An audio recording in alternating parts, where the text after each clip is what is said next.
Europe has already crossed a threshold, a point of no return, and the consequences are irreversible. The critical mass has been reached. For years, the system was held together by political will, by promises, by hope that somehow someone would fix the unsolvable problems. That moment has passed. Today, the reality is clear, and the clock is ticking. The European Union, and more specifically the Eurozone, has entered a death spiral. But it wasn't always like this. Once, Europe believed it had found the perfect model. But now, this so-called perfect union is unraveling, held together only by the thinnest threads. The question isn't whether Europe will collapse. The question is how much longer it can hold on before everything falls apart. It is a structural inevitability that, unless we act, will lead to a chaotic breakdown.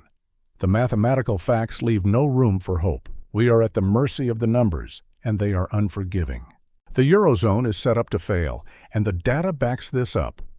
The most recent economic report from the European Central Bank paints a dire picture. For the first time in history, the economic policies suitable for Germany diverge by 4.2 percentage points from those needed for Greece.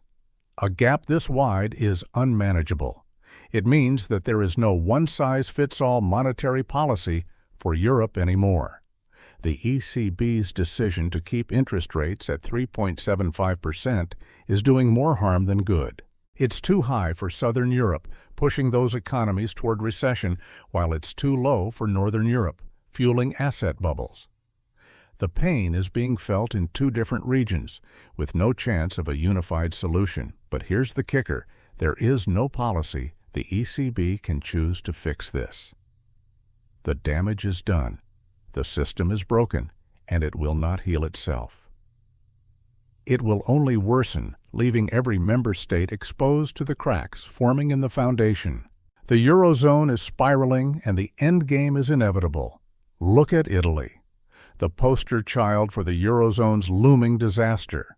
Italy's debt has skyrocketed to 156% of GDP, and the deficit is running at 6.3%, far exceeding EU rules that cap it at 3%. The government is trapped in a vicious cycle.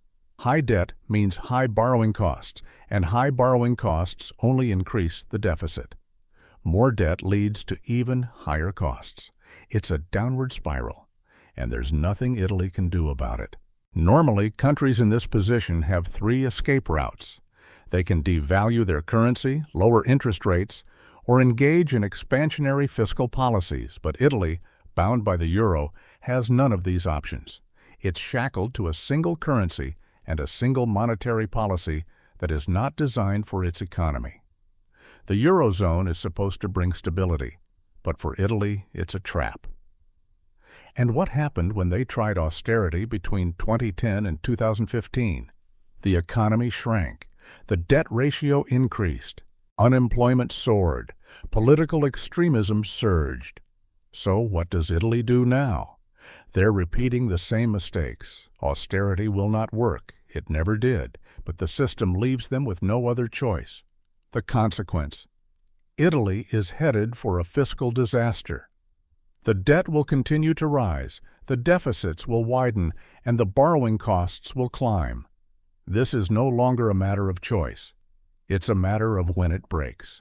Projections suggest that by mid-2020s, Italy will enter technical insolvency, unable to pay its debts. It's a disaster waiting to happen. And Italy is not alone in this. Spain, Portugal, Greece, and even France are all teetering on the brink.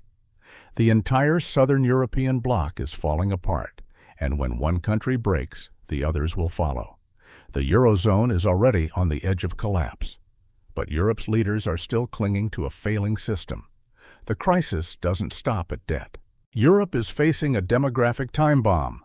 The working-age population peaked in 2010 and has been on a steady decline ever since. By 2030, Europe will have 20 million fewer working-age individuals than it had in 2010. By 2050, that number will reach 50 million. These are not projections subject to change. They are a fixed reality. Europe's labor force is shrinking, and with it, tax revenues will plummet. At the same time, the number of retirees is growing exponentially, placing unbearable pressure on pension systems and healthcare services. The fiscal burden will become unsustainable even without factoring in the crushing debt. But it's the combination of these factors that spells disaster. Germany, often considered the economic engine of Europe, offers a perfect example. Its pension obligations now stand at 210% of GDP. That's not debt.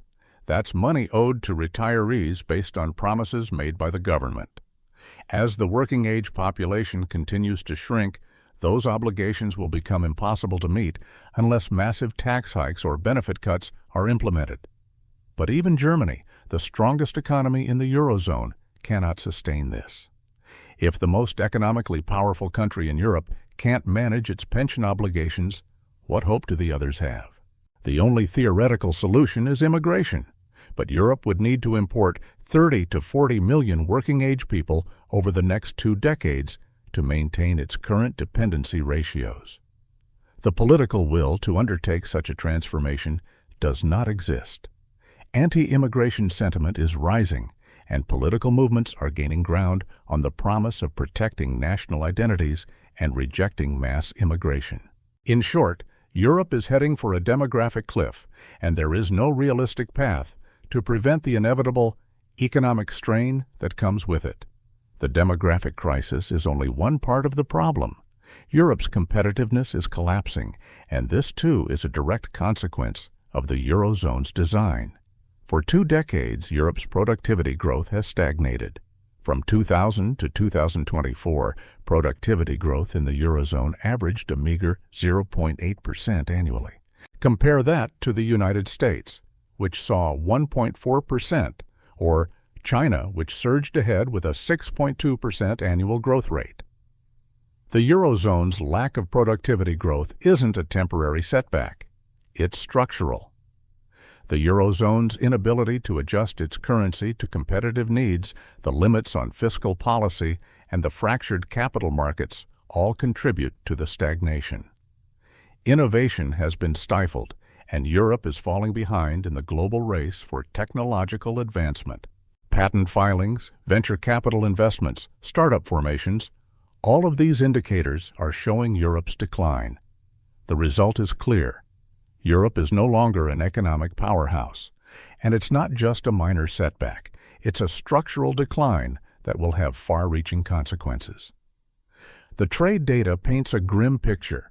The Eurozone's current account surplus, once a key indicator of its economic health, has dropped from 3.2% of GDP in 2017 to just 1.4% in 2020. Exports are slowing, and the Eurozone is becoming more dependent on imports, particularly for energy and technology.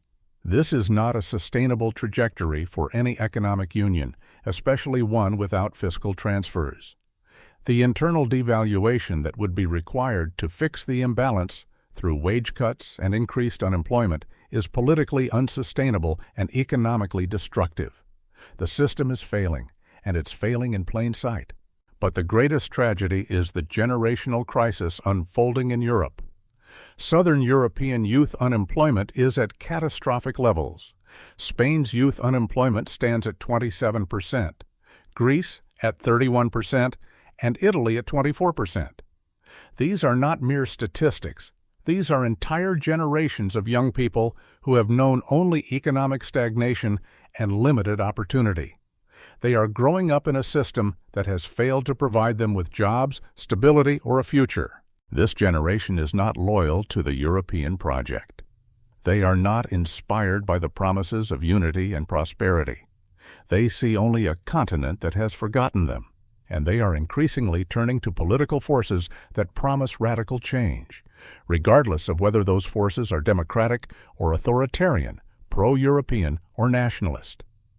The political consequences of this economic failure are already visible. In the 2024 European Parliament elections, far-right parties made historic gains. In France, the National Rally won 32% of the vote. In Germany, the AfD claimed 16%, and in Italy, the Brothers of Italy took power. These parties are united by opposition to Brussels, rejection of fiscal integration, and hostility to immigration. But perhaps most importantly, they are now rejecting the very core of the European project. This is more dangerous than the Euroscepticism of old because it appears moderate while being fundamentally incompatible with the survival of the Eurozone. You cannot have a monetary union where every country retains veto power over collective decisions. You cannot have a common currency when its members refuse fiscal coordination. The model that these parties propose, a reformed Europe, is a fantasy. It's a halfway house that cannot exist. If these political forces succeed, it will lead to one inevitable conclusion: fragmentation. The Eurozone cannot survive this type of disintegration. The political fragmentation is no longer a theoretical possibility. It is already unfolding. The data proves it. In 2024, private capital outflows from the Eurozone reached $680 billion, the highest ever recorded. This isn't just a temporary flight of capital, it's the result of a long-term reassessment by institutional investors. They no longer believe that Europe offers an adequate return on investment, given the risks inherent in its economic model. The composition of this outflow is telling. Pension funds reduced Eurozone equity holdings by 14%. Insurance companies cut Eurozone bonds by 11%. Sovereign wealth funds decreased their exposure by 18%. Even family offices moved 22% of their Eurozone assets elsewhere. This is the money that Europe needs to fuel growth, to fund its debt, to invest in its future. And it's leaving. Where is it going? 35% of it is moving to the United States, 25% to Switzerland and the UK, 20% to Asian markets, 15% to alternative assets like gold and Bitcoin, and 5% to other destinations. This is a clear message. The global capital markets are voting with their feet. They see the Eurozone's economic model as unsustainable, and they're taking their money elsewhere. This is the beginning of a vicious cycle. Capital flight reduces investment, which in turn reduces productivity and growth. Lower growth makes debt even harder to sustain, which accelerates capital flight. It's a cycle that feeds on itself, and we're already in the acceleration phase. In January 2025 alone, the net outflows from the Eurozone reached $87 billion, more than the entire annual outflow in 2015. The ECB cannot stop this because the problem isn't monetary. It's structural. No amount of liquidity provision or interest rate adjustment will fix this. The fundamental model is broken, and the rest of the world is already moving on. The collapse is already visible in Europe's banking sector. Bank stock prices across the Eurozone have fallen by 40% since their peak in 2021. This isn't due to immediate solvency concerns, but because investors are recognizing that European banks are operating in economies with no growth prospects and deteriorating asset quality. Italian banks have seen their stock prices plummet by 52%. Greek banks are down by 47%. Spanish banks have dropped 38%. Even Germany's supposedly strong banks are down 31%. This is not a temporary dip. The market is pricing in a European banking crisis, even though we haven't officially entered one yet. Why? Because European banks are heavily exposed to their home government's debt. Italian banks hold 387 billion euros in Italian government bonds. Spanish banks hold 294 billion euros in Spanish sovereign debt. As these governments slide toward insolvency, the quality of the bank's assets deteriorates, creating a dangerous feedback loop. A sovereign debt crisis becomes a banking crisis, which in turn deepens the sovereign crisis.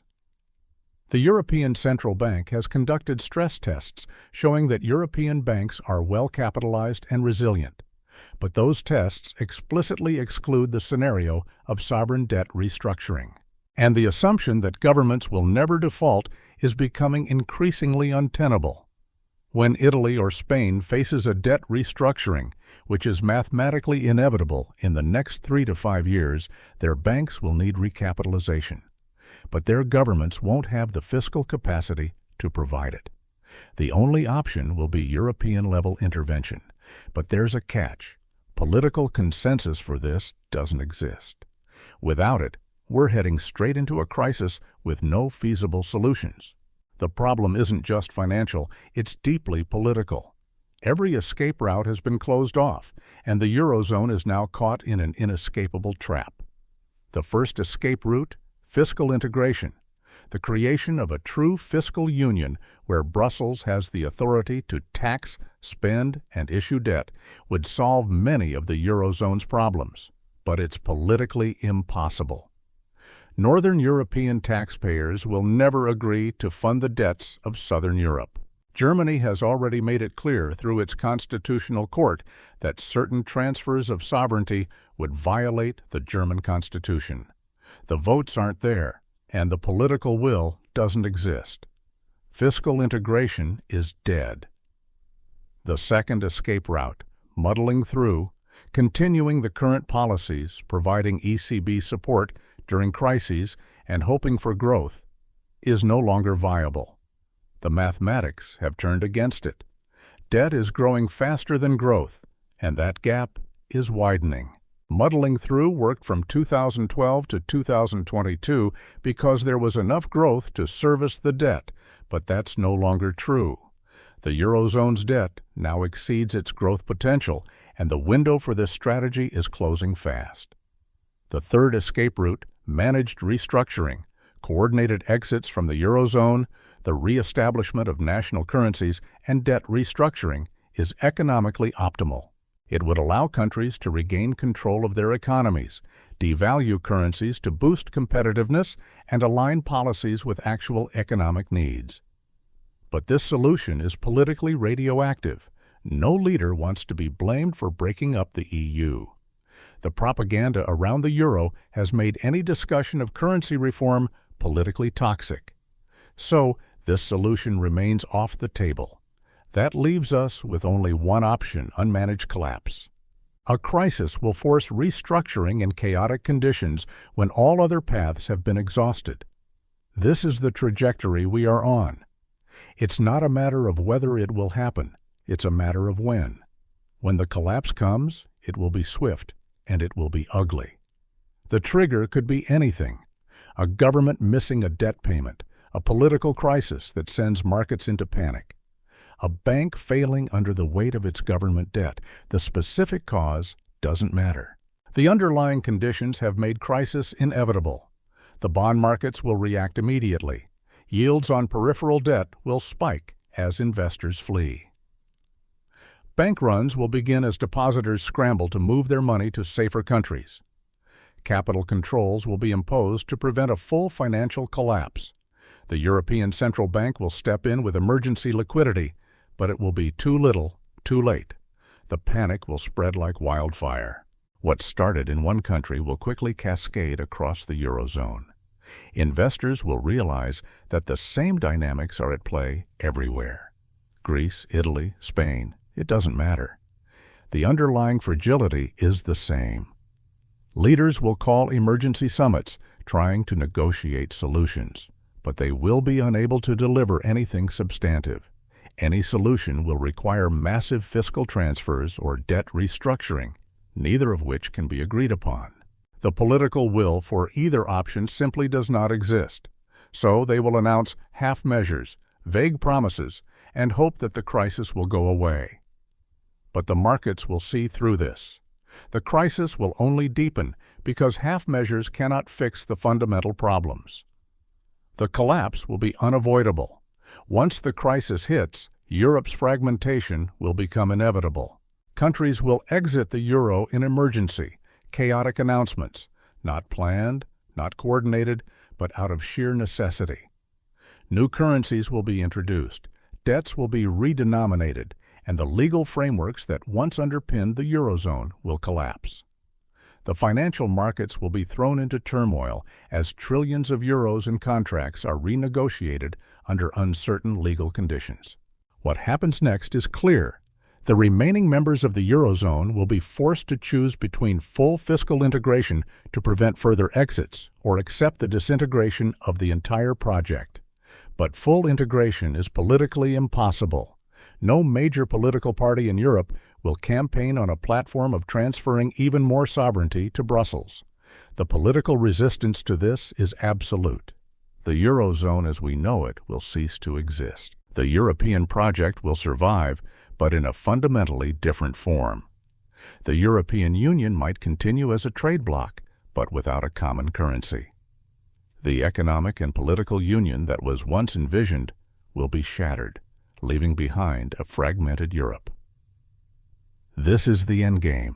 The Eurozone will either shrink dramatically or be transformed into a form of fiscal union that current politics make impossible. Europe will be a very different place by 2030, and the path we're on makes it clear. Collapse, not reform, is the most likely outcome. The question isn't whether Europe will collapse. It already has. The only question left is how much damage will be done before it all falls apart.